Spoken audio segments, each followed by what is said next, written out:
Good morning. Buenos dias. Covering the North American basis here.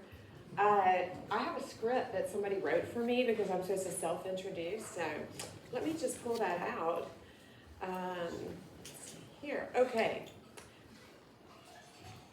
Welcome. This session is called Powering the Future, Energy Infrastructure Challenges in Industrial Real Estate. I'm Dee Dee Caldwell. I am President and CEO of Global Location Strategies. We are a site selection and incentive negotiation firm based out of Greenville, South Carolina. We do work all over the world for companies from anywhere in the world, but our particular niche is in manufacturing and specifically in process-related, energy-intensive, capital-intensive, resource-intensive industries. So this is a subject that is near and dear to my heart. Cedric Colbert is here. He's a senior consultant with us, so he's going to be, helping me out if I go astray.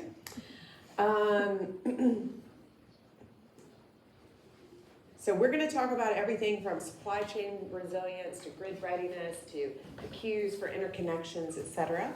But before we begin, I would like to say thank you to our sponsor, Electricities of North Carolina. Is there somebody here from Electricities?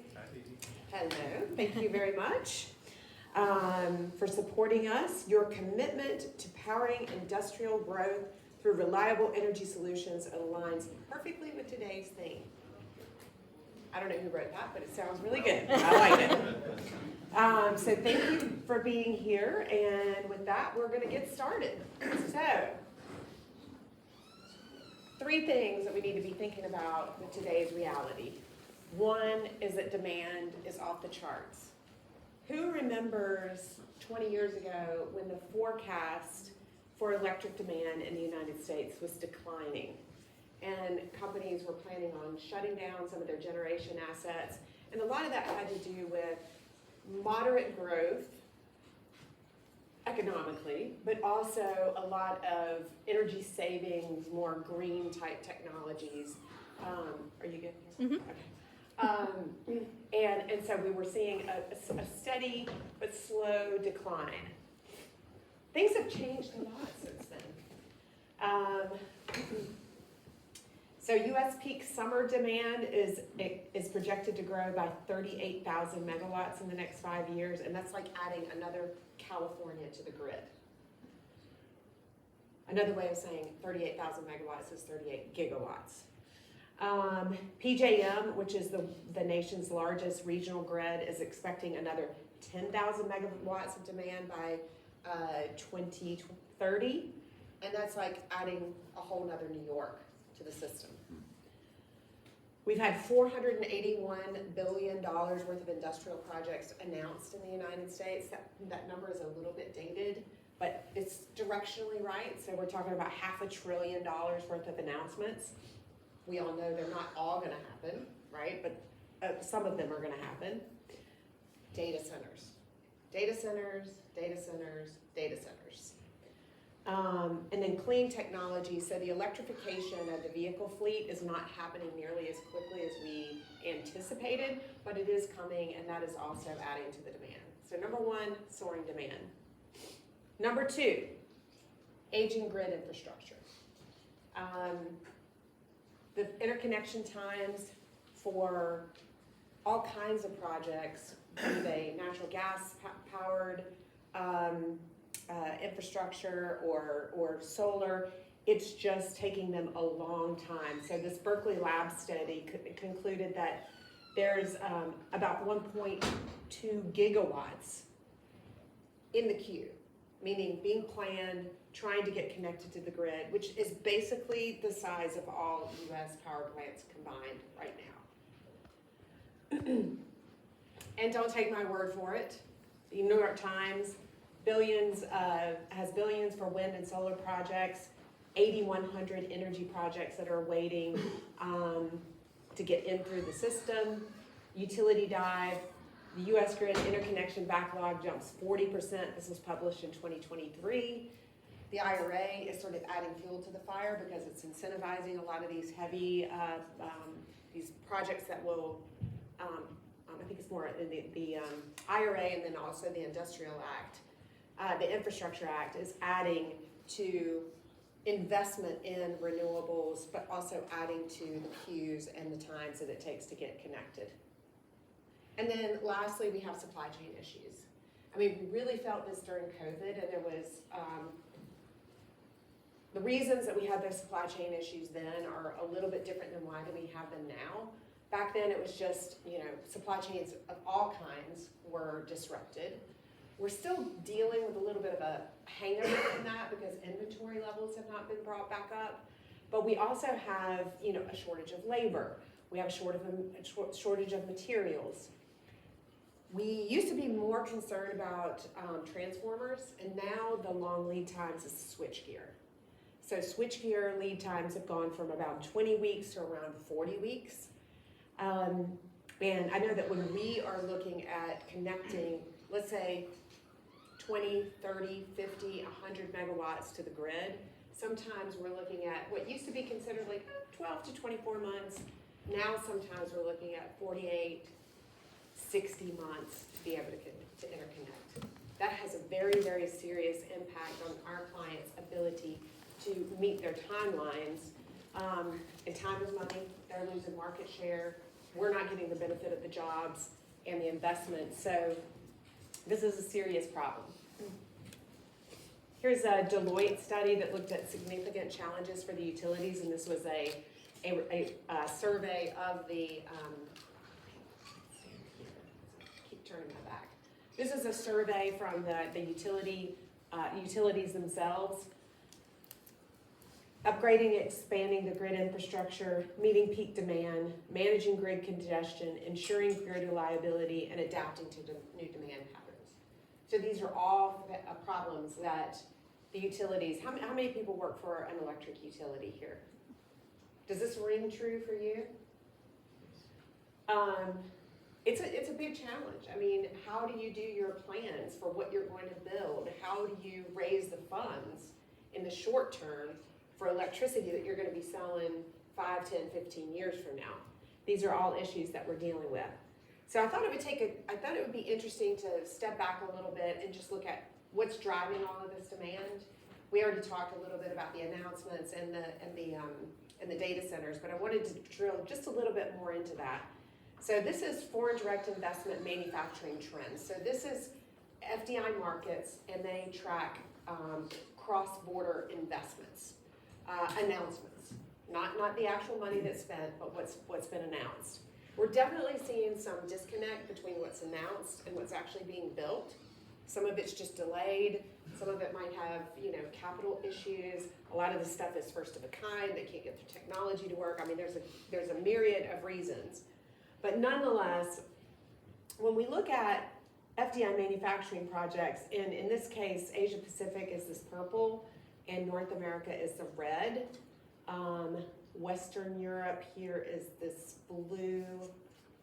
The Middle East, Latin America, and the Caribbean. But the main ones that I think you can look at is Asia Pacific and the United States, or not the United States, North America, so this includes Canada and Mexico, is that the number of projects are going down. But the CapEx is soaring.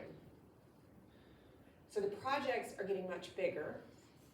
And even though I don't have the demand per project of electricity, you can assume that bigger projects require more electricity, and we're definitely seeing that.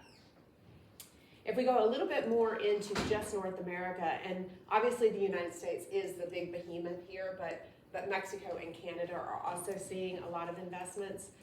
Look at this manufacturing CapEx here in North America, what was announced.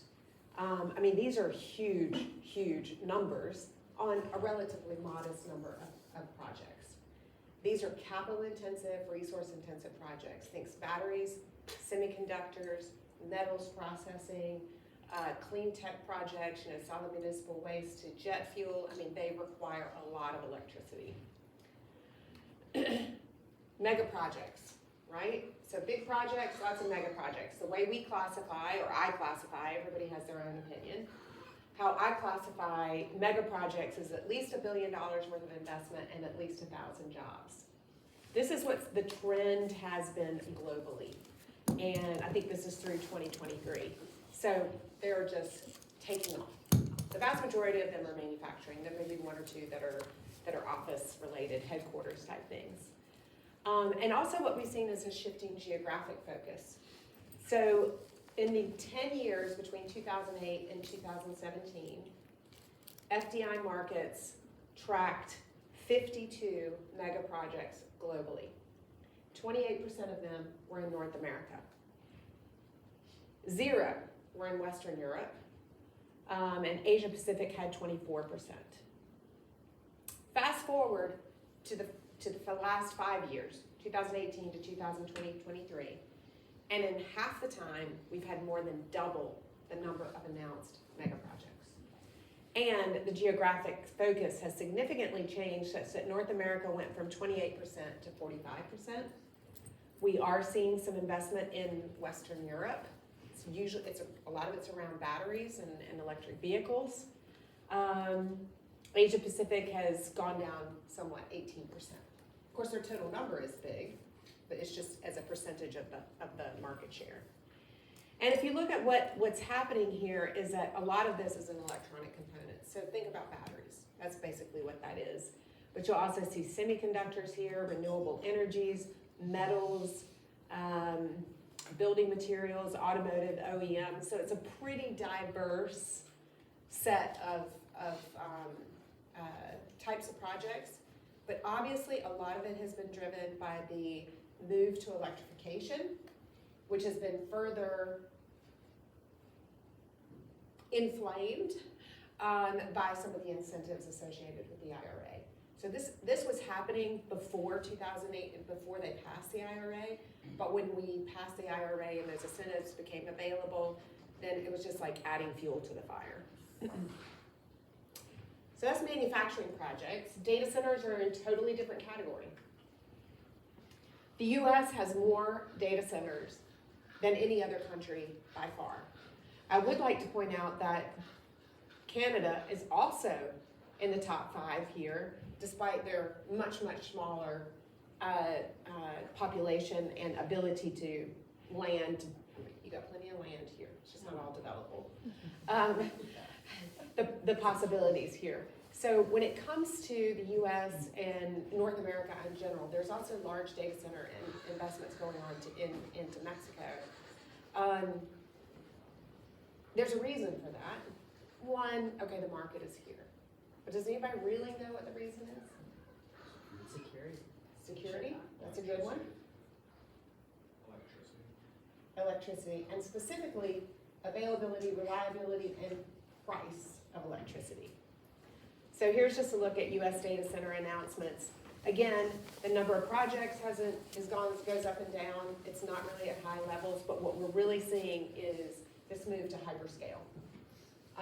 So they're not just putting one data center on a campus, they're building several of them, and they're announcing, numbers like $10 billion and things like that per campus.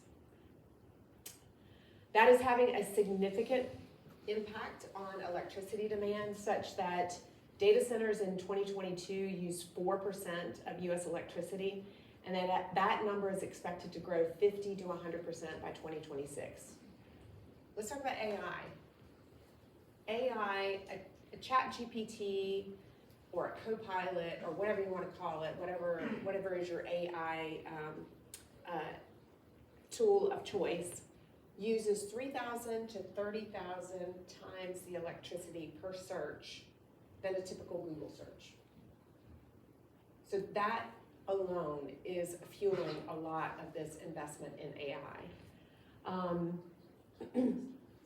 Utility shortages are happening almost everywhere, and in Northern Virginia, which is already, data center alley, they need the equivalent of several large nuclear power plants to serve the new data centers that are planned and under construction.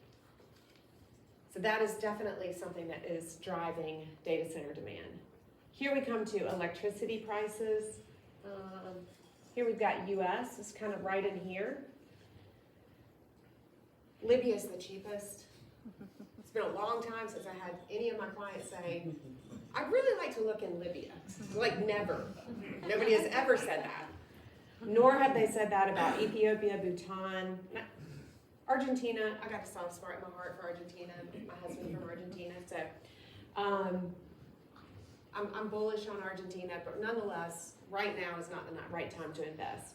So when you look at the prices and you look at things like security and you look at things like reliability, the U.S. is really well positioned. And as a matter of fact, this is not a data center. This is kind of a typical manufacturing project where we built up the cost for, you can see what the project is over here, 200 employees, 15 megawatts of electric demand, which by the way, when I started doing this 26 years ago, 15 megawatts was a big freaking project. You know, I used to do a lot of siting of tissue plants, and each one of those machines uses 26 megawatts of power. Do I have anybody from Duke here? Duke Energy? So I cited First Quality in Anderson, South Carolina in 2010. They have 5 machines there, 5 times 26 megawatts. It is their largest customer in South Carolina, maybe in their entire service territory. I'm not really sure. But that was huge.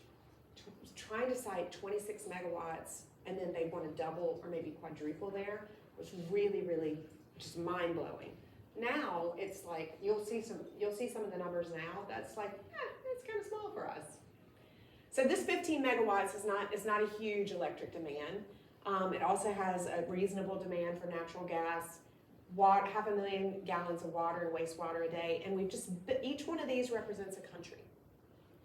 So some of them have, let me go back. That's labor cost. And I'd like for you to think about where you think the U.S. is on this chart as we go through this. So obviously some have labor costs that you can't even see, and some have much higher labor costs. We add onto that electricity. Again, some very, very high, some very low. Natural gas. Obviously, I know that the cost of natural gas and electricity in one part of the U.S. is not the same as in another part of the U.S. or any other country. These are just national averages, so keep that in mind. Natural gas, again, some places just don't have the benefit of natural gas. North America is very rich in natural gas, so that is a huge help. And then I've just put plug numbers in for water, wastewater, and logistics because that is so hyper-local that it's difficult to come up with a national average. And logistics is going to vary dramatically based on where your customer is, where your raw materials are. So these are just kind of plug numbers to give you an idea of what type of influence it might have on a project like this. So I'd like for you to just yell out. I'm going to move from left to right. Just yell out when you think you're at the place where the United States is, okay? And if you want to yell out where Canada is, you can yell that out too. Or Mexico. This is North American centric. Okay, I'm gonna go.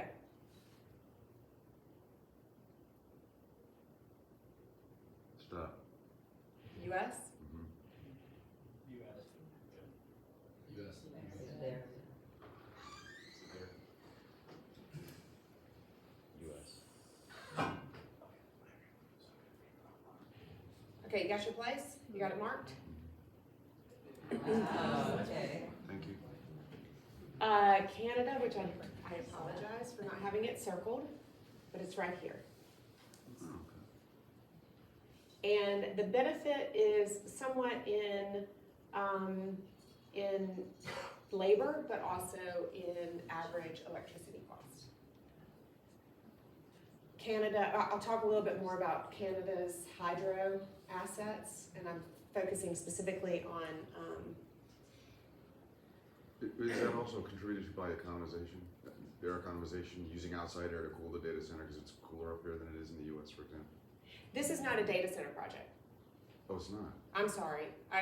No, this is just general manufacturing. Oh, okay, all right. So the assumption here is that you're absolutely right. Data centers can be more energy efficient in cooler locations. But here, I'm assuming that this project is using the same amount of electricity everywhere. Okay, got it. So it's more of an apples to apples comparison. And Mexico, if I can point it out, is right here. So, you know, the difference between Canada and the US, not that different, particularly when you consider that there is a spread of approximately $70 million annually from the least expensive to the most expensive. Again, Argentina, near and dear to my heart, not putting a lot of projects right there right now, nor in Azerbaijan, Bangladesh, Russia, Bahrain, Malaysia seeing some investment. But it takes a long time before you get to countries that are actually on my client's radar. And obviously you're not gonna put something in Malaysia if your raw materials and your customers are in North America. So I think this is a really good story for North America. Here's some of our project sectors that we're working on, and these are all very energy intensive sectors. And this is what our recent projects look like in terms of load. So we go all the way from 1 megawatt, which we can put just about anywhere, to 1,000. And that's a real project. That's not like it's not a data center, it's a manufacturing project. It is not first of a kind. It's financed off the balance sheet. I mean, it is a real project. Now, it may not move forward because when you're gonna invest billions of dollars in something like this, everything has to fall in place just right, and I think we've been working on that project since 2017. So it's come, it goes, it comes, it goes, but it's getting closer. And one of the things that is really important is we only went back to 2021. If I were to go back further than this chart would be even more dramatic. But in 2021, our average project was 101 megawatts. In 2023, it's almost doubled. I think we have 4.5 gigawatts worth of demand that is looking for a place to land right now. And it's hard. It is really hard. Here's just a few of the projects. These are projects I've all announced, by the way, but I just wanted to give you an idea. I've got the natural gas numbers pointed out in terms of percentage, but we're all adults and can do math, and at least we can see how much the blue is. The blue is labor, the orange is gas, and the gray is electricity. This is the Georgia Pacific Dixie Plate Manufacturing Facility, which is getting ready to have their ribbon cutting next month. They use, I do a lot of, I'm on the natural gas circuit, so a lot of times I'm talking about natural gas, but 4% of their, because when we're talking about energy, it's both gas and electricity. 4% of their costs are their location dependent costs are natural gas, and you can see that electricity accounts for, somewhere around 20%. Battery separator film, this is SimCorp. It went to Ohio, just north of Dayton. They make that plastic film that goes between the anode and the cathode in lithium-ion batteries, which is a Chinese project. God forbid, we got it in before everything went crazy. Here you can see they use a lot of electricity, 43 megawatts, but they also have a lot of employees. So from a percentage standpoint, the electricity is somewhere around 30-ish%, and energy and natural gas is 13%. Aluminum rolling mill. This is Novelis that went to Baldwin County, Alabama. 156 megawatts. It says $2.5 billion. It's looking more like $4 billion at this point. Big project. About 50% of their location-dependent costs is electricity, and about 14% is natural gas. And then finally, this is ammonia. So this is CF Industries in a joint venture with Mitsui, to make blue ammonia. So they'll make blue hydrogen, convert it to ammonia, and then they can ship it to Japan so that Japan has dispatchable power. Japan is very, very reliant on imports for their energy. And so this is a way for them to have dispatchable power on site such that they're not dependent on constant shipments of liquefied natural gas, primarily from Australia, or coal, and they are not real friendly with the nuclear right now for obvious reasons. So that's why that is. So that's mostly natural gas, but you can also see that there is electricity here. And if you're gonna make, we'll talk about hydrogen in a minute, But if you're gonna make blue hydrogen, which is still made from natural gas, but the electricity, which is 60 megawatts, has to be green. Otherwise, it doesn't classify as blue hydrogen. And you also have to do carbon capture. So that brings me to what our clients want right now. Does this look familiar to anyone? They want hundreds of megawatts. They want it now. They want it carbon-free, new to the world. I mean, REC's just not good enough. They want it reliable. Ideally, they'd really love to have it right next to their facility so that when they, when people come in, they're like, look, this is where all our power comes from. And they want it less than 5 cents per kilowatt hour. This is not reality. And I think with some of them, reality is starting to sink in. I think we definitely see that in the data center world. What they might have considered as green previously, or not considered green previously, like nuclear, they're kind of changing their mind on that. They're saying, well, we'll use natural gas as a bridge to get to what we really need to be. And, we spend a lot of time negotiating or being the mediator between our clients who want this and the electric utilities that can only provide some portion of this. So how do we help them make these decisions? We're always helping them balance quality, cost, and risk. And if we can find a low-cost location with low risk and very high quality, then that decision is very easy, but oftentimes we're trying to help them make decisions on those trade-offs. And when we're looking at electricity, here are some of the common things that we looked at. We look at 850 data points at a minimum, but on electricity, I've just listed a few. So quality might be like distance to the substation, carbon content, customer choice, the estimated delivery time, rate flexibility, cost. Obviously, you've got these connection costs. What do they have to pay there? The electric rate, is there sales tax on electricity used in the manufacturing process? That can have a really big impact for large users. Risk, delivery timeline, because if they need to be up and running in 3 years and you're saying it's going to take 3 years to deliver, that's a risk. Reliability, and then cost escalation. Because we all know we're seeing some upward pressure. Somehow we got to pay for all this electricity. So helping them understand what is the likelihood of what their costs will be in 5 or 10 years from now. I know it's really hard to project further than that. I really believe we have to have an all of the above strategy, which includes natural gas, wind, solar, hydro, geothermal, nuclear, and dare I say coal. I mean, we just can't turn off all the coal plants until we have a plan to replace that energy. Interestingly enough, this slide, we did an economic development study for a community, a tiny community in southwest Wyoming called Kemmerer.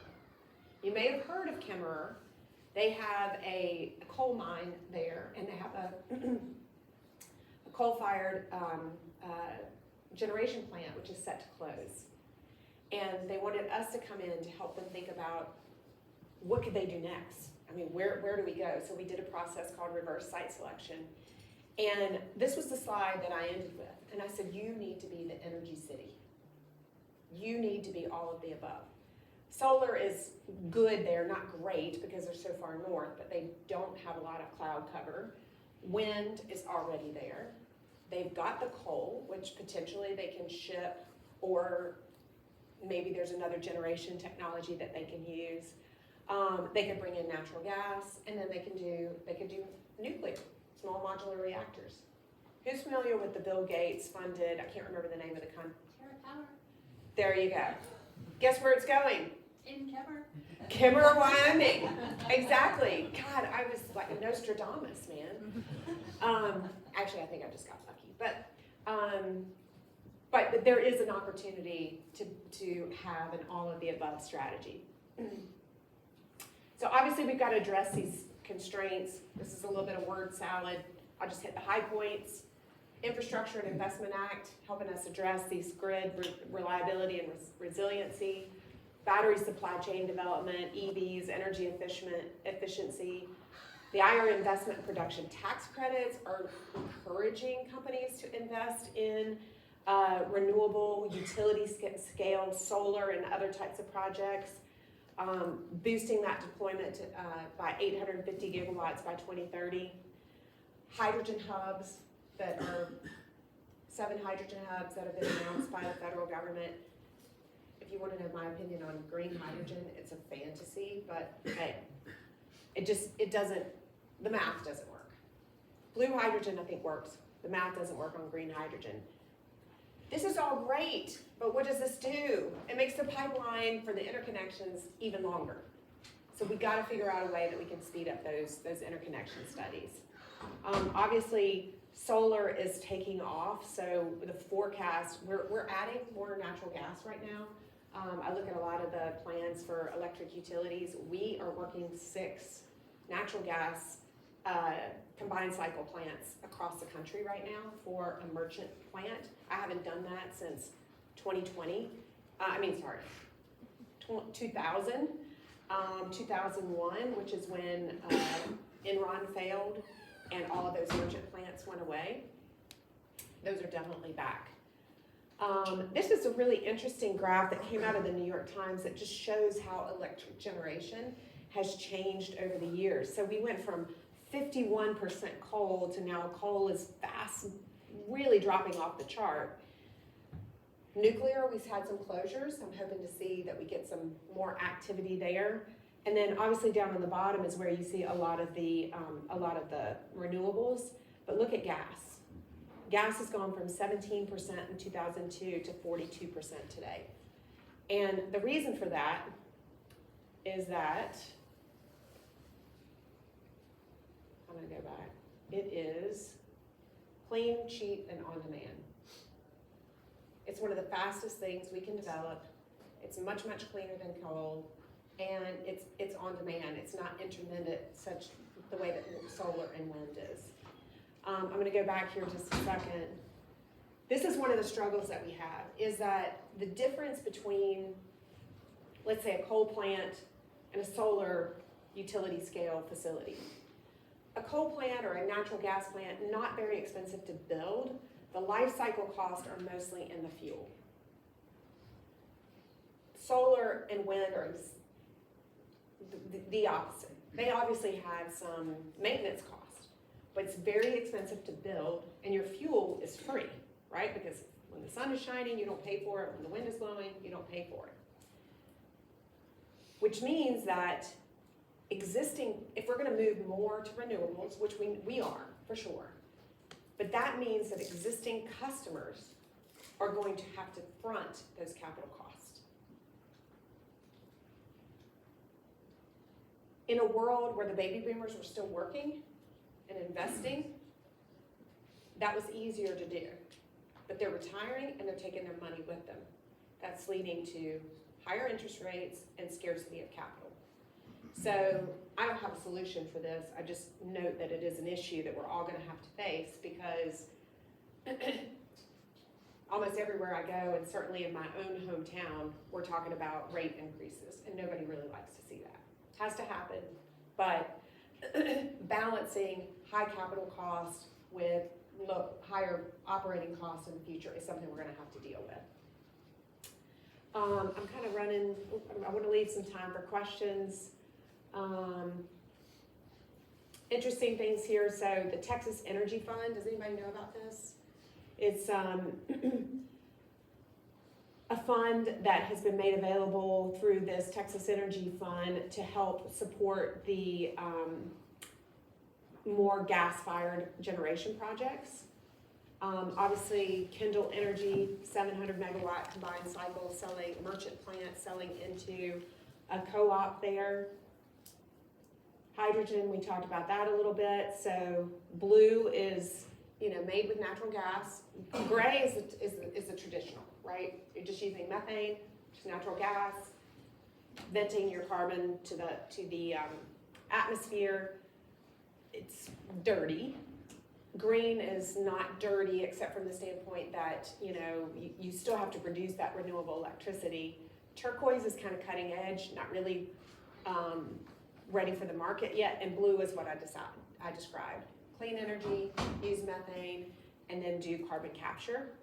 One of the things I think is interesting here is that when you look at carbon emissions, if you were to produce green hydrogen using the existing grid, then your CO2, the carbon content, the carbon emissions associated with that is higher than it would be if you're making green hydrogen even without carbon capture. If you're doing it with carbon capture, you can get way down to here.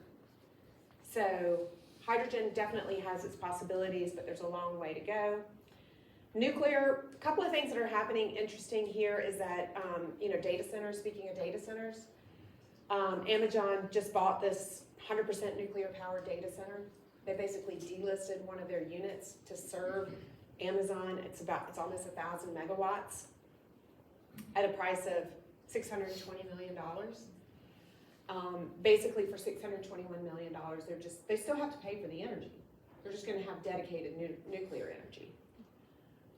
This is one of our clients. This is Kairos Power. So this is another one of the small modular reactors. They have a molten salt cooling technology, which is much safer than water cooled. The Hermes reactor. So anybody here from New Mexico? We cited their engineering and testing and manufacturing facility in Albuquerque, which ironically went to a building that was built for SHOT to build solar panels back in 2008-ish, when the Chinese started dumping solar panels on the US market, so it was never occupied. So now they're now in that SHOT building, but this is the Hermes reactor. It's not grid connected. They've received their construction permit and it should be operational by 2028.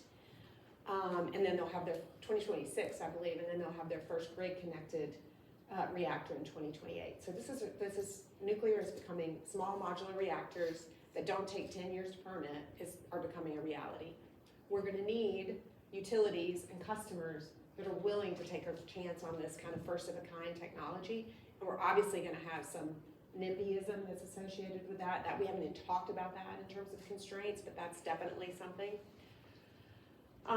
Renewables. So this is the map of the hydro infrastructure in Quebec. That picture over there I took on Sunday. I was driving around the Ile d'Orléans. Forgive my terrible accent, but I think that was close. And I was like, that's a lot of transistors up there. I think that's probably like 750 megawatts. Well, I looked and I was pretty close. It's 735 kilovolts. So I said megawatts, but 750 kilovolts. And that was just one of many towers that were coming into this area. So, but even here in Quebec, there's limitations on how much you can provide. We used to look here a lot, we still do, but it's getting harder and harder to find capacity for big projects because electricity has already been dedicated for other projects. I think I already had this in here, but solar, definitely solar and battery storage, but there are limitations. I mean, the sun doesn't always shine, the wind doesn't always blow, it's intermittent. One of the greatest batteries that I've ever seen is Bad Creek in South Carolina, which is a water reservoir that when Duke has excess energy on the grid that's created during the day from renewables, they pump water from a lower lake, Lake Jocassee, up into Bad Creek. And then when they need electricity, then it's got 1,000 feet of head, and I think it's like 1,000 megawatts that they can generate there. Now, once the water runs out, they can't keep running it, but it's like a battery. I think offshore wind has got some real math problems. The cost of maintenance is really, really high, and obviously that's where you get the most consistent wind. But there's technology improvements that need to be made. We need to refine these business cases. We're sort of learning as we go. obviously, there is a place for renewables. We just got to figure out NIMBYism really hurting renewables right now. And they have the long interconnection lines. So just to finish up, things we already know, not enough supply to meet the demand. Everybody wants low carbon, and we want to get there too. Everybody wants to get there. I had one of my clients say that energy is like air and low carbon energy is like food. You can survive a lot longer without food than you can with air. Air, you're out like that. So these clients need energy and just like to have a path to get to low carbon. Investment in reliability is absolutely critical. Mexico in particular has a lot of problems with reliability. They have a ton of generation, and their transmission and distribution is in shambles. It has not seen investment, and it's really impacting our ability to put projects there. And we just need some new strategies. We need all of the above generation mix, and we also need some new financing methods. Just to end on a really bright note, I took this from Utility Dive, which I really like that magazine. But this, it said in November of 2023, much of North America faces elevated risk of blackouts and extreme winter conditions, and that's according to NERC. Climate change, rising energy demand, and natural gas dependence means a massive grid disruption is inevitable. We saw that with Uri in Texas. Gas is not on site, and it is dispatchable as long as the gas is flowing. But if the regulators freeze and it's not flowing, then you don't have energy. And we nearly saw a complete breakdown of the Texas grid, which is separate from all other grids. So with that bright note, I have some resources here which I think are really good. Robert Bryce, he's not a great, Robert Bryce and both Doomberg are not real supporters of green energy, I will warn you, so you kind of have to read it with a little bit of a, don't only read their stuff. Shorting the Grid is an excellent book by Meredith Anglin that talks about how we have not invested in grid technology and really need to. If you ever have the chance to hear her speak, I definitely encourage that. And then obviously International Energy Agency and Edison Electric Institute. So, thank you very much. I'm happy to answer questions. I think we have a couple minutes anyway. So, on the manufacturing projects, are kind of look like they're anywhere between like 10 and 60 gigawatts, right? I mean, Megawatts. or sorry, megawatts. Gigawatts. At that point, I mean, couldn't just like one natural gas plant like power that? Like meaning like why aren't you just incorporating building a natural gas plant into the project? Like, you're investing over $1 billion, and it's probably not like a massive percentage. Like you kind of take all this grid stuff and Yeah. power those over.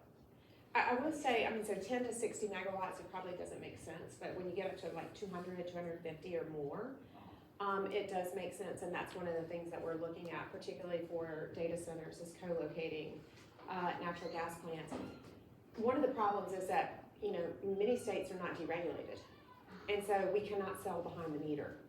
Yeah. So You have to go to deregulated states. you have to go to deregulated states, or you have to have a utility that's willing to work with you. And quite frankly, the investor-owned utilities are just not real friendly to that. Co-ops, got my co-op man back there. The co-ops are definitely, more amenable to that. But you gotta get some economies of scale. And, these manufacturing companies, they don't wanna own and operate gas plants. Back in the day, like a lot of the textile plants and things like that, they had their own coal-powered generation facilities on site. That was the way, but electric infrastructure wasn't then what it is now. So it's definitely under consideration. It just has to be in the right place at the right time, at the right demand, etc. You were talking about the green hydrogen, electrolysis with renewable. What about electrolysis with nuclear? Does that qualify as green hydrogen?